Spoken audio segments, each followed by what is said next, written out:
가룟 유다, 오늘 말씀은 가룟 유다가 예수님을 배신한 이야기로 시작을 하겠습니다. 가룟 유다는 예수님을 배신을 했고 대제사장들과 또 백성들의 장로들이 보낸 이 무리를 이끌고 예수님을 잡으러 왔습니다. 이때 다혈질이었던 베드로가 이 성질대로 행동을 하죠. 칼을 뽑아가지고 대제사장의 종의 귀를 잘라버렸습니다. 이 요한복음을 보면 그 사람, 이 귀가 잘린 사람의 이름이 말고라는 사실을 알 수가 있습니다. 예수께서는 이 말고의 귀를 고쳐주시고 베드로에게 모든 사람들에게 다 말씀하시는 거죠. 이런 말씀을 하십니다. 내가 아버지에게 부탁해서 12군단 더 되는 천사를 오게 못할 줄로 아느냐, 이런 말씀을 하십니다. 자, 이것은 12군단 더 되는 천사를 예수님께서 소환하셔가지고 지금 예수님을 잡으러 온 일련의 무리들 있지 않습니까? 이 사람들을 다 그냥 쓸어버릴 수 있다, 이런 말씀을 하시는 것입니다. 그리고 12군단이라는 것은 이 12라는 숫자에 또 우리가 주목할 필요가 있습니다. 12는 완전수입니다. 그러니까 천사의 군대 중에서도 가장 강력한 군대를 부릴 수 있는 만왕의 왕 되시는 분이 바로 예수님이시다라는 사실을 예수님 알려주시는 것입니다. 그런데 예수님께서는 구원 사역을 위해서 잠잠히 그냥 잡히셨습니다. 이때 주님께서 이 무리들에게 이렇게 말씀하십니다. 제자들이 그냥 갈 수 있도록 놓아두라, 이런 말씀을 하십니다. 이 예수님의 말씀 덕분에 제자들은 다 도망갔죠. 그냥 한마디로 도망갔습니다. 그전에는 이 제자들이 확신이 있었겠죠. 나는 주님의 곁을 지키리라. 특별히 베드로가 그런 확신이 강했던 것으로 보입니다. 그런데 주님 곁에는 한 사람도 빠짐없이 다 남아있지 않고 다 도망갔다는 것입니다. 예수님은 이제 잡혀가셔가지고 사내들인 공회에서 재판을 받으십니다. 그런데 말이 재판이지 그것은 재판이 아닙니다. 그냥 인민재판 수준입니다. 한마디로 네 죄를 네가 알렸다라고 뒤집어 씌워버리면 그냥 죽는 겁니다. 그런 식의 재판을 하고 있는 것입니다. 이 당시 예수님께서 재판받으신 공회는 사내들인 공회였는데, 이 공회는 입법과 사법과 행정을 동시에 처리하는, 그러니까 절대 권력을 쥐고 있는 그런 공회였습니다. 이 공회는 이 절대 권력을 쥐고 있는 만큼 이 재판도 신중해야 했는데 졸속 재판을 진행했던 것이죠. 그냥 예수님에게, 아무 죄가 없는 예수님에게 사형언도를 하게 되는 것입니다. 증거가 하나도 없는데 그렇게 판결을 내립니다. 특별히 그들은 예수님에게 가장 큰 수치와 고통을 안겨주기를 원했습니다. 가장 큰 수치와 고통을 안겨주는 그 사형 제도가 바로 십자가형이었거든요. 십자가형을 강력히 추진하고 싶은 겁니다. 그런데 문제가 있습니다. 어떤 문제냐면은 이 공회에서는 십자가형을 집행할 그게 권한이 없는 겁니다. 그렇기 때문에 그들은 예수님을 십자가형에 처하기 위해서 빌라도와 손을 잡습니다. 원래 빌라도가 어떤 사람입니까? 로마에서 파견한 총독입니다. 그렇기 때문에 유대인들을 굉장히 싫어하는 사람이에요. 근데 싫어함에도 불구하고 예수님을 십자가에 못 박기 위해서 그들은 어떻게 하느냐? 빌라도에게 아부를 합니다. 최고의 지도자시여, 이렇게 하면서 십자가에 못 박아달라, 이렇게 아부를 하는 것이죠. 빌라도는 예수님에게 아무런 죄가 없다는 사실을 알았습니다. 그럼에도 불구하고 이스라엘 백성들이 민족성이 굉장히 강하거든요. 그래서 어떤 수가 틀어지면은 이 밀란이 종종 일어났습니다. 이게 이스라엘을 다스리는 총독들에게 있어서는 굉장히 큰 골칫거리였거든요.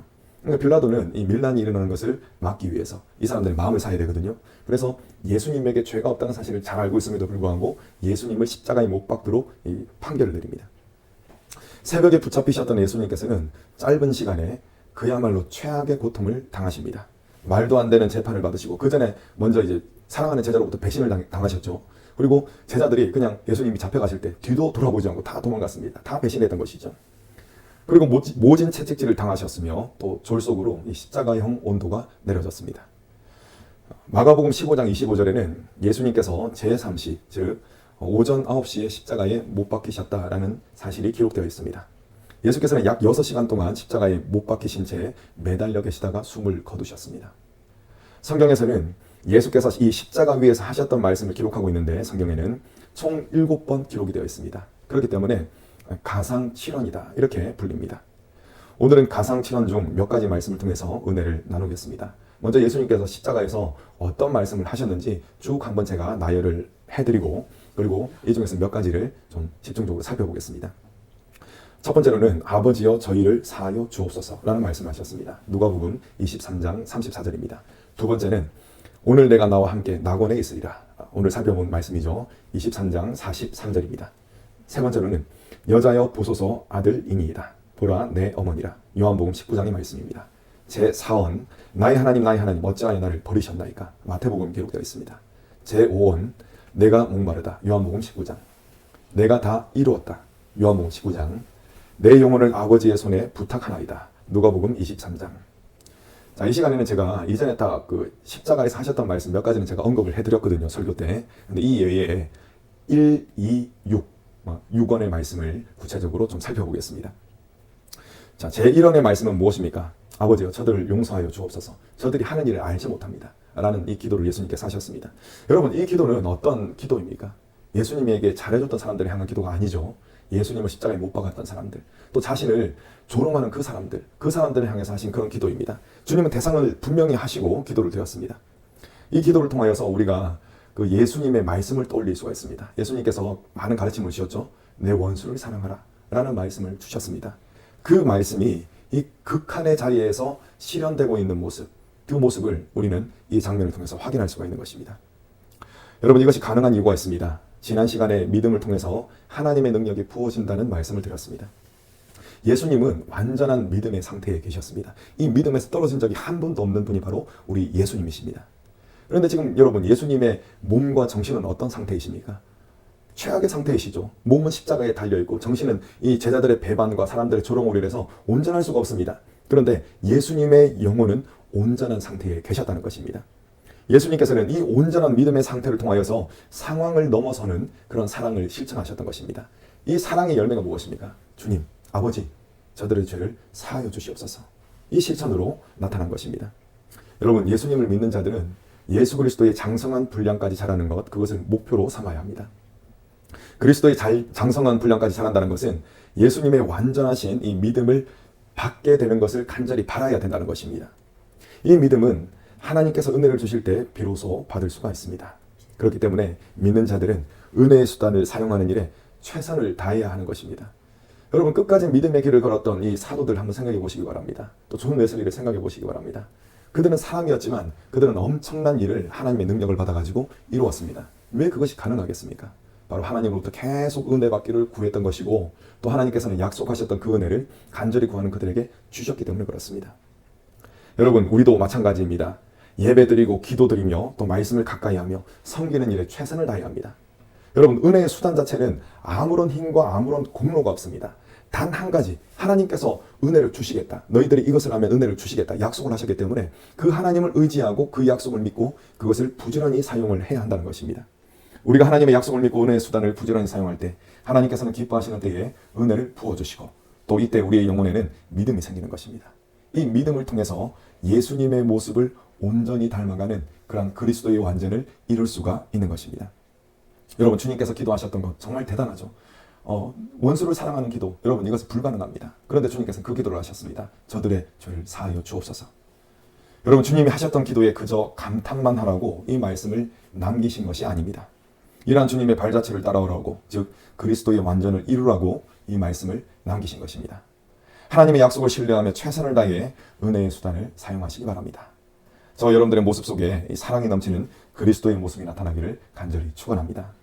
자, 이제는 제2언을 살펴보시겠습니다. 예수님 옆에 달렸던 한 강도에게 하셨던 말씀이었습니다. 흔히들 예수님의 우편에 달린 강도에게 이 말씀을 하셨다, 이렇게 우리들은 알고 있습니다. 그런데 사실 성경에는 이 강도가 예수님의 좌편의 강도인지 우편의 강도인지 기록되어 있지 않습니다. 한편의 강도 이렇게 설명하고 있습니다. 다만 예수께서 하신 천국의 비유가 있죠. 그 천국의 비유를 보면은 어디에 있는 사람이 천국에 가게 됩니까? 우편에 있는 사람이 천국에 가게 된다. 이것을 미루어서 우리가 우편의 강도다, 이렇게 많은 사람들이 추측을 할 수 있을 따름입니다. 아무튼 원래 예수님의 양편에 강도가 달려 있었지 않습니까? 이 강도들은 모두가 처음에는 예수님을 향해서 욕을 했습니다. 마태복음을 보면은 우리가 그 사실을 발견할 수가 있습니다. 자, 그런데 한 강도는 끝까지 예수님을 모욕하고 끝까지 저주하고 그런 입장을 취했는데, 한 강도는 이 태도를 바꿉니다. 가만히 보니까 십자가에 달리신 예수님이 그냥 사람이 아닌 겁니다. 엄청난 그런 말씀을 하시죠. 먼저는 어떤 말씀을 하셨습니까? 저들의 죄를 사하여 주옵소서. 이 모습도 옆에서 지켜봤던 것입니다. 그러다가 이 짧은 순간에 이분이 하나님의 아들이시구나 라는 그런 사실을 깨닫게 되고 예수님을 영접하게 되는 것입니다. 이 짧은 순간에 예수님을 영접하게 되었고, 그는 예수님에게 부탁을 합니다. 주님께서 가실 때 저를 기억하여 주옵소서, 이런 말을 하게 되는 것입니다. 만약 이 강도가 예수님을 의지하는 그 상태에서 숨을 거뒀다면 구원받지 못했을 것입니다. 다시 말해서 하나님의 그 아버지 나라에 가실 때 저를 기억해 주옵소서 라고 말을 한 그 상태에서 그냥 바로 강도가 숨을 거뒀다면 그는 천국에 가지 못했을 것입니다. 이 말씀을 들으신 예수님께서는 이렇게 대답을 하십니다. 오늘 내가 나와 함께 낙원에 있으리라. 이 말씀을 예수님이 하신 것입니다. 예수께서 이 말씀을 하시는 순간에 그의 모든 죄의 문제는 해결받고 그는 구원을 받은 것입니다. 예수께서 말씀하시는 찰나의 순간에 다음의 일이 일어난 것입니다. 요한복음 1장 12절의 말씀 제가 읽어드립니다. 영접하는 자 곧 그 이름을 믿는 자들에게는 하나님의 자녀가 되는 권세를 주셨으니 아멘. 네가 오늘 나와 함께 낙원에 있으리라. 그 말씀을 하시는 그 순간 이 강도는 어떤 사람으로 변화됐습니까? 하나님의 자녀가 진짜로 된 것입니다. 여러분, 이 십자가 위의 강도는 사람들의 눈에는 비록 비참한 죄인의 모습으로 죽어가는 그런 모습으로 비춰졌습니다. 그런데 정작 그의 영혼에는 기쁨이 넘쳤습니다. 왜냐하면 주님께서 그를 의롭다고 칭해 주셨고 이를 통해서 그는 정말로 하나님의 자녀가 되었기 때문에 그렇습니다. 그에게 만약 십자가에서 죽지 않고 새롭게 살아갈 기회가 주어졌다면 그는 평생토록 하나님의 영광을 위해서 살아갔음이 분명합니다. 이처럼 주님을 통해 베풀어지는 은혜는 하나님의 자녀가 되도록 만드는 그런 강력한 능력이 있습니다. 하나님의 자녀가 되며 또 하나님의 자녀로서 살아갈 수 있는 모든 능력이 오직 이 은혜에 있다는 사실을 기억하시고 하나님의 은혜를 부지런히 구하시는 저 여러분 되시기를 간절히 축원합니다. 자, 이제 마지막으로 제6원을 살펴보시겠습니다. 예수님께서는 다 이루었다라는 말씀을 하셨습니다.